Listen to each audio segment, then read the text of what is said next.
మంత్రివర్యులు గౌరవనీయులు పెద్దలు పాల్గొనాలని కోరుతున్నాం.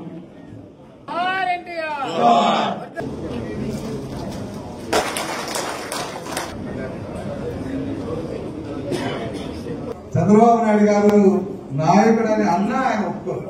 అన్నా నేను కార్యకర్తని, ఇంకా నేను నేర్చుకోవాలి, ఇంకా నేను పనిచేయాలి, జనంలో మమేకం కావాలి అనేటువంటిది మాలాంటి వాళ్ళకి ఎంతో స్ఫూర్తిదాయకం.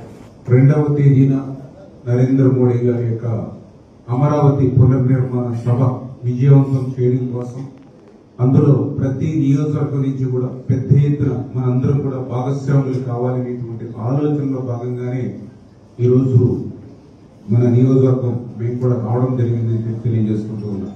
ఆ రోజు 2014 సంవత్సరంలో ఎవరు ఊహించినటువంటి స్థితిలో ఆ రోజు రాష్ట్ర విభజన జరిగినటువంటి పరిస్థితులు, కనీసం ఆంధ్రప్రదేశ్ రాష్ట్రానికి రాజధాని ఎక్కడుందో కూడా చెప్పకుండా విభజన జరిగినటువంటి స్థితిలో రాష్ట్రాన్ని విభజిస్తే నీటి సమస్యలు ఏ రకంగా సాగు రంగంలో వస్తాయనేటువంటి విషయాల మీద కూడా కనీసం ఆలోచన కూడా చేయకుండా ఆ రోజు రాష్ట్రాన్ని విభజన చేసినటువంటి పరిస్థితుల్లో ఆ రోజు రాష్ట్రం ఏకమంతంగా ఇటువంటి విపత్కరమైనటువంటి పరిస్థితుల్లో చంద్రబాబు నాయుడు గారి లాంటి ఒక పరిపాలన దక్షత, ఒక అనుభవజ్ఞుడైనటువంటి వ్యక్తి రాష్ట్రానికి అవసరమని చెప్పి ఆ రోజు 2014లో చంద్రబాబు నాయుడు గారిని ముఖ్యమంత్రిగా మనందరం కూడా గెలిపించుకోవడం జరిగింది. ప్రపంచ చరిత్రలో ఎక్కడా లేనిటువంటి విధంగా, ఎందుకంటే ఆ రోజు ఒక్క మాట మీద 33,000 ఎకరాలు, ఒక చిన్న లాఠీ చార్జీ లేకుండా, చిన్న పోలీస్ ఇన్ఫ్లుయెన్స్ లేకుండా మరి పెద్ద ఎత్తున రాజధానికి రైతులు తమ విలువైనటువంటి భూములు త్యాగం చేసి ఇచ్చారని అంటే అది చంద్రబాబు నాయుడు గారి మీద నమ్మకం, ఆయన మీద ఉన్నటువంటి విశ్వాసం. ఆ రోజు నేను కూడా అసెంబ్లీలో ఉన్నాం 14-19లో.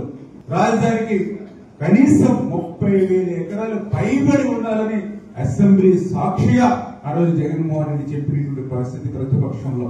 ఆయన గాని, ఆయన దగ్గర ఉన్నటువంటి నాయకులు గాని అందరూ కూడా చెప్పారు పదే పదే, జగన్మోహన్ రెడ్డి మగోడు, అందుకే రాజధానిలో ఇల్లు కట్టుకున్నాడు, ఒక్క అంగుళం కూడా అమరావతి కదలదు అని చెప్పి ఆ రోజు 2019 ఎన్నికల ముందు మనందరినీ కూడా నమ్మించి మోసం దగా ఏ రకంగా అధికారంలో వచ్చాక చేసేటప్పుడు గుర్తు చేసుకోవాలన్నటువంటి పరిస్థితి ఉంది. అమరావతి కాదు 3 ముక్కలు అన్నాడు. కొన్ని 3 ముక్కలైనా ఎక్కడ ఒక ఇటు ముక్క పెట్టాడంటే అది లేదు, అమరావతి లేదు, అటు 3 ముక్కలు లేవు. ఆ రకంగా మళ్ళీ రాష్ట్రానికి రాజధాని ఏది అని అంటే ఒక విద్యార్థిని ప్రశ్నిస్తే సమాధానం చెప్పలేనటువంటి స్థితికి ఆంధ్రప్రదేశ్ రాష్ట్రానికి దిగజారి చేసినటువంటి పరిస్థితి మనందరం కూడా చూసాం. మరి అటువంటి స్థితి నుంచి మళ్ళీ ఈరోజు చంద్రబాబు నాయుడు గారు, ఎందుకంటే మీ అందరి ఆశీర్వాదంతో మళ్ళీ ఈరోజు ఒక ప్రజా ప్రభుత్వం, తెలుగుదేశం, జనసేన, బీజేపీ ఒక ప్రజా ప్రభుత్వం ఈరోజు మళ్ళీ అధికారంలోకి వచ్చింది. అధికారంలోకి వచ్చిన తర్వాత ఏదైతే అమరావతి రాజధానిని మళ్ళీ భవిష్యత్తులో, ఎందుకంటే చాలా మంది ఇప్పటికీ ఈ యొక్క ప్రతిపక్షం వాళ్ళు అమరావతికి 1,00,000 కోట్లు పెట్టుబడి కావాలి ఎక్కడి నుంచి, అమరావతికి ₹1 కూడా రాష్ట్ర బడ్జెట్ నుంచి అవసరం లేదు.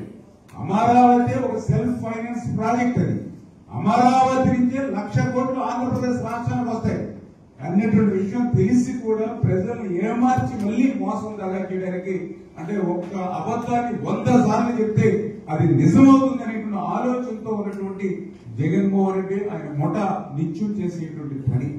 మరి అటువంటి అమరావతి రాజధాని మళ్ళీ పునర్నిర్మాణం మరి రేపు నరేంద్ర మోడీ గారి మరి చేతుల మీదకి పునర్నిర్మాణం ఏదైతే ప్రారంభిస్తున్నారో దాంట్లో ఖచ్చితంగా మనందరం కూడా మన కుటుంబ సభ్యులతో మనందరం కూడా భాగస్వాములు అవ్వాలి.